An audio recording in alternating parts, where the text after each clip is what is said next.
Hey, good morning students. Now in today's video we are going to learn the next module number 4, module 4,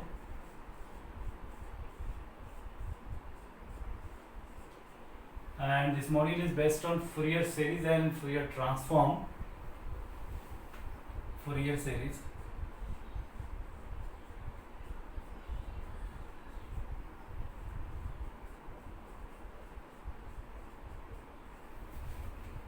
And integral transform.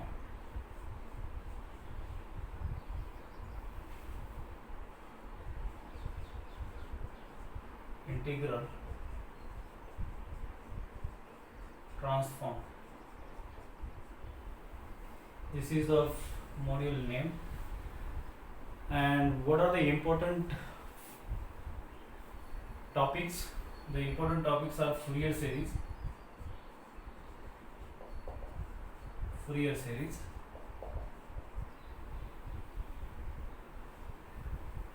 the types of Fourier series, Parseval's identity, convolution theorem and all.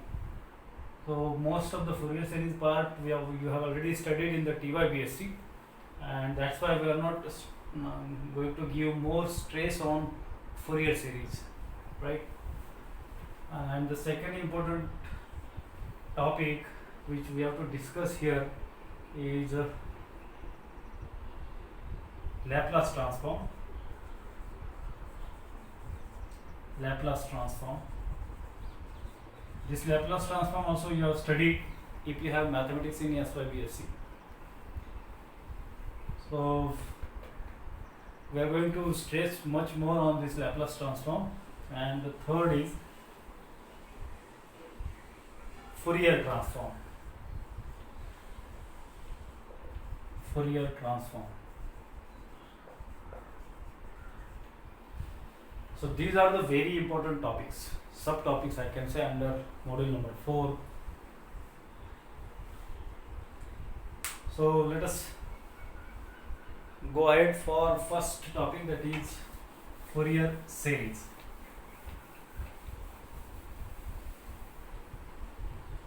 So what is the Fourier series? We have studied this Fourier series in TYBSc in earlier standard, and so you are quite familiar with this topic, that is the Fourier series.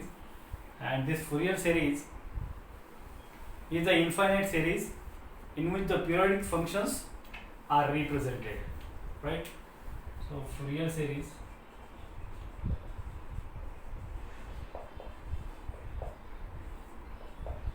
is a infinite series. Is an infinite series in which the periodic functions are represented. Periodic functions are represented.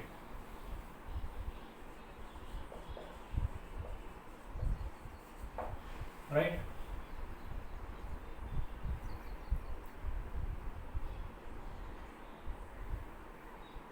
Such as what kind of periodic functions are represented? The periodic functions like oscillations of simple pendulum, like oscillations of a pendulum, I can say, sound wave, etc. Right? And this Fourier series is represented mathematically as f of x is equals to a naught by 2 plus summation n run from 0 to infinity an into cos of nx plus bn into sin of nx. You are quite familiar with this. This is not new for you. Let us say this is equation number 1. So this equation number 1 is called as the Fourier series equation, right? And this a0 is a Fourier coefficient, an is Fourier coefficient, bn is a Fourier coefficient, and all the three Fourier coefficient a0, an and bn have equations. Those Fourier coefficients are also obtained, right? We are going to study those equations also, right?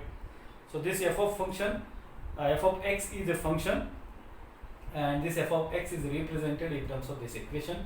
This is called as a Fourier series. One more important point is that this Fourier series is useful in representing the discontinuous function, right? I will write here, useful in representing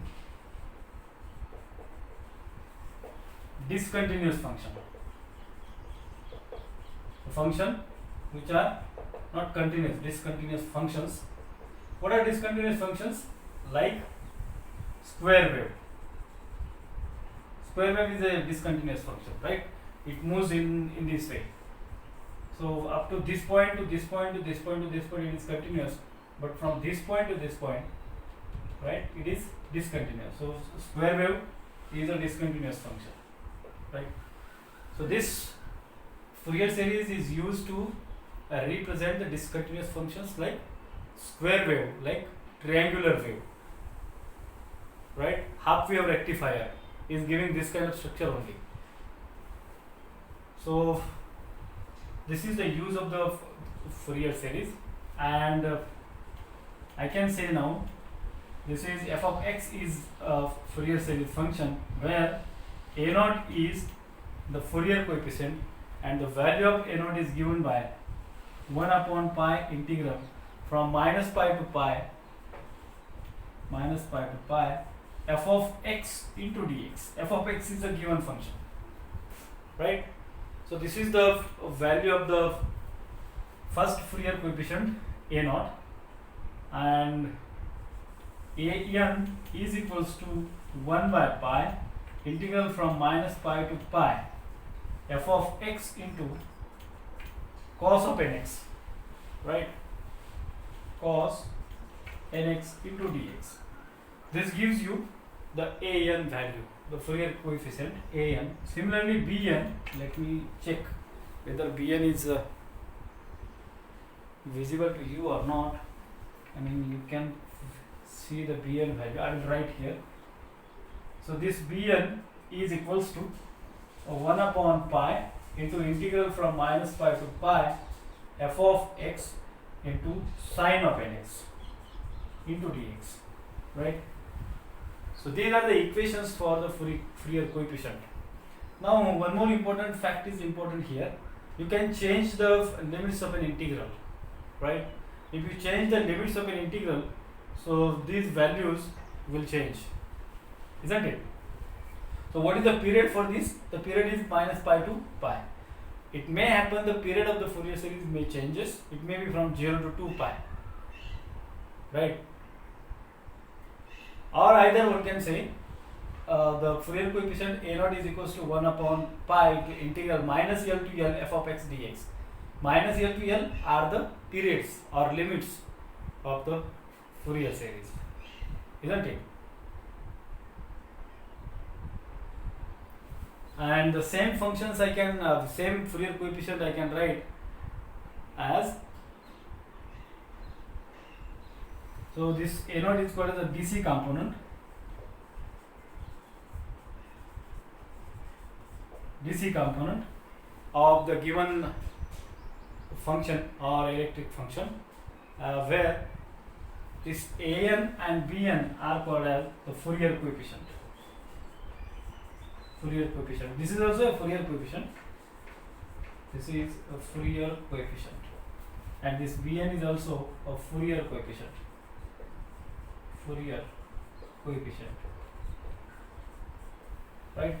So this much information you might be already knowing, and the solutions of the Fourier series also you have studied. Partial identity you have studied in TYPSC, and that's why we are not going to give you more stress. We are going to cover the topics, but not more stressfully on you, as you already studied in the TYPSC, right?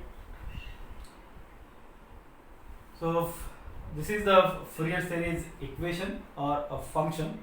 Now let's go for the Dirichlet conditions. Now what are these Dirichlet conditions? These are the sufficient conditions for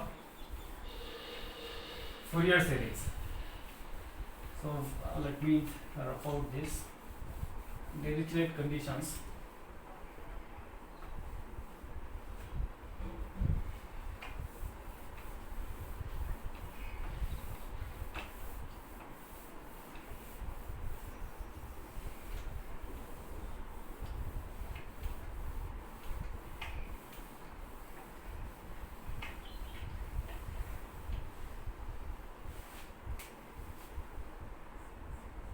Dirichlet conditions.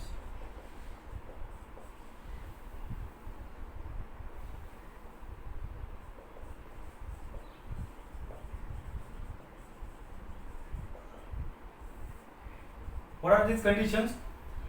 These are the conditions imposed on the Fourier function f of x, right? On the function f of x between a particular limit, between limit minus pi to pi, right? And what are these conditions? The conditions are, the first one is the function has only a finite number of discontinuity.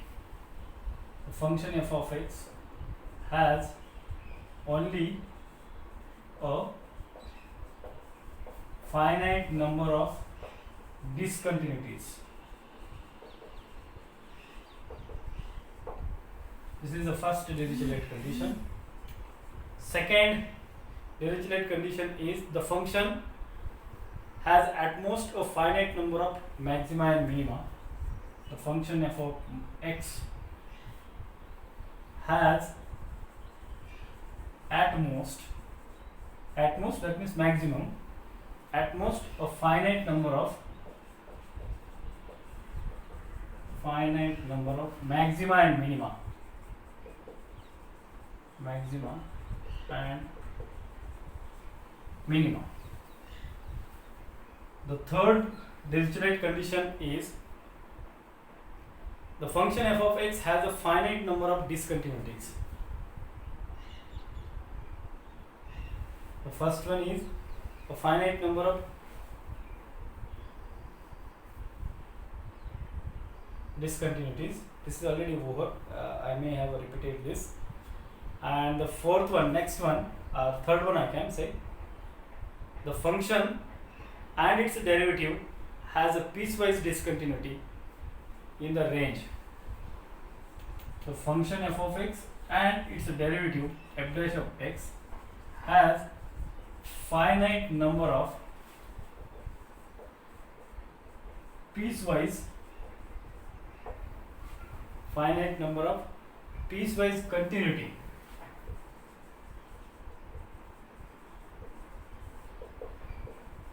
in the given range or in the given limit. And what is the limit? From minus pi to pi. So these conditions are called as Dirichlet conditions, and these conditions are sufficient. These conditions are sufficient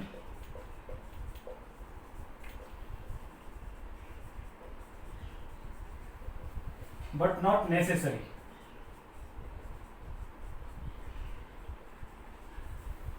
Conditions, right?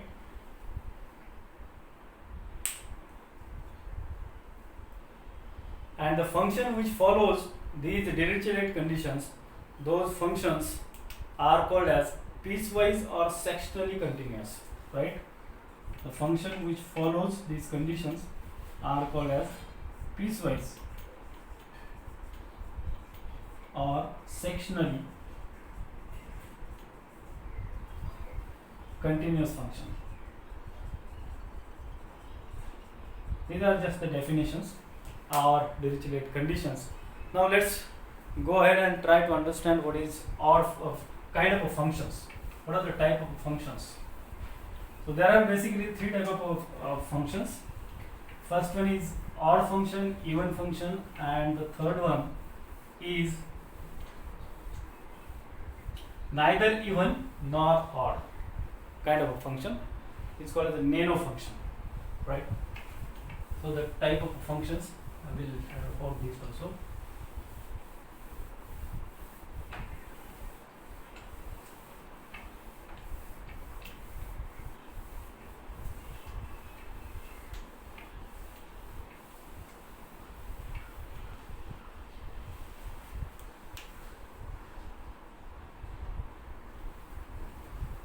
Type of functions.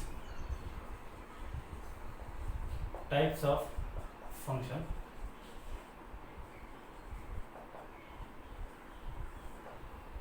First one is even function or odd function.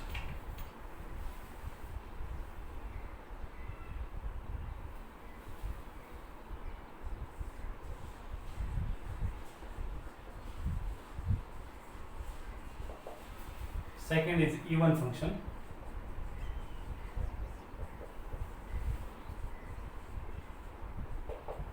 And third one is nano function. N-E-N-O. That means neither even nor odd function. So this function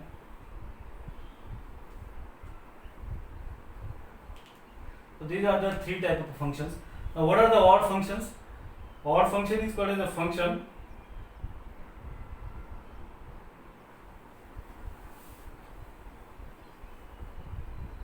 so odd functions are the functions in which the function f of x is equal to minus times the given function. If the function f of x is equals to minus times the given function, then the function is called as the odd function. If the function is equals to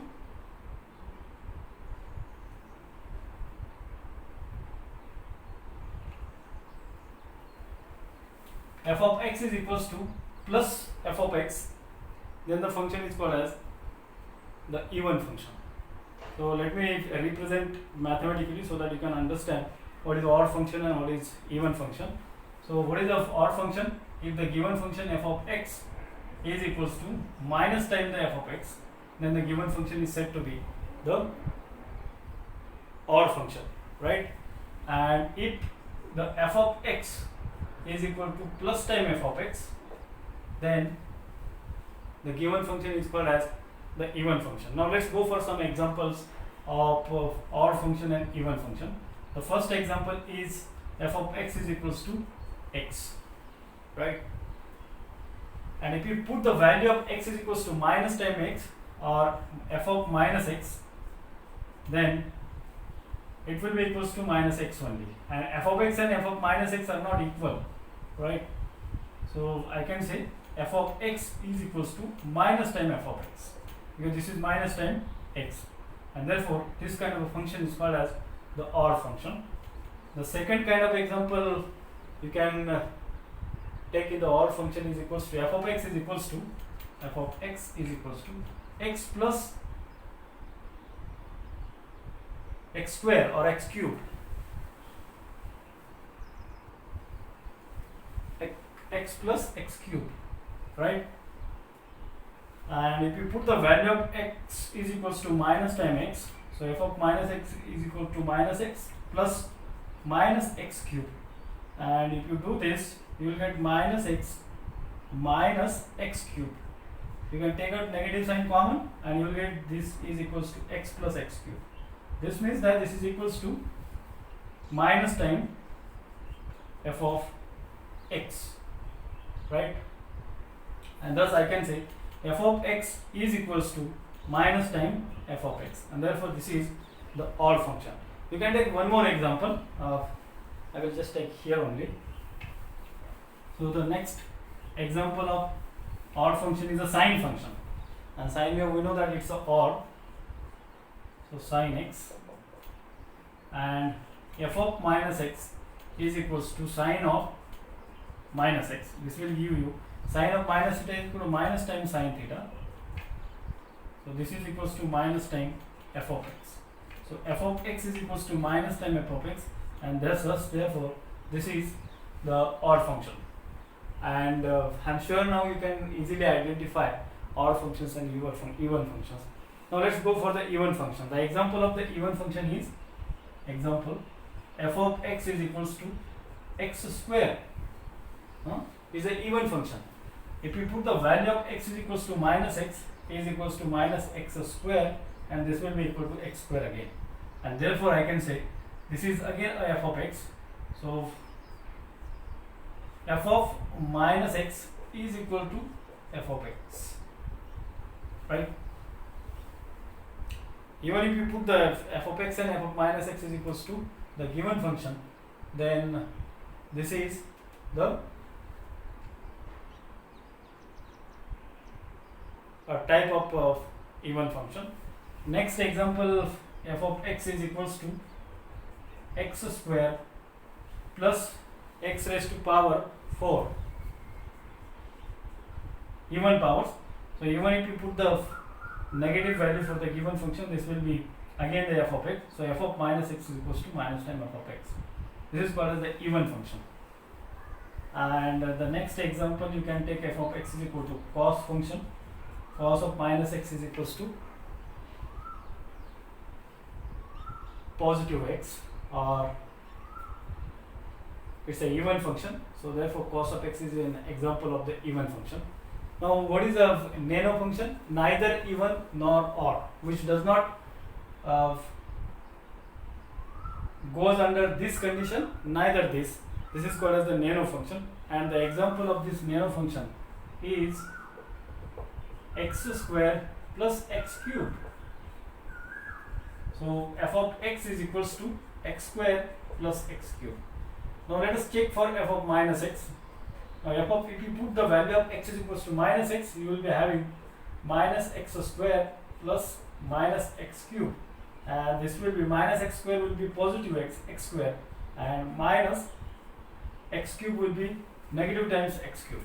So this is your original function, and this f of x is not equals to, neither equals to minus x nor positive f of x, right?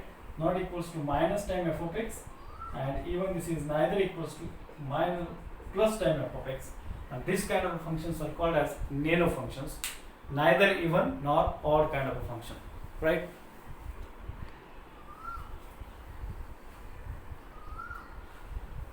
And hope you have understood this type of the functions: even function, odd function, nano function, right? I think we'll stop now because the video will be very lengthy, and in the next video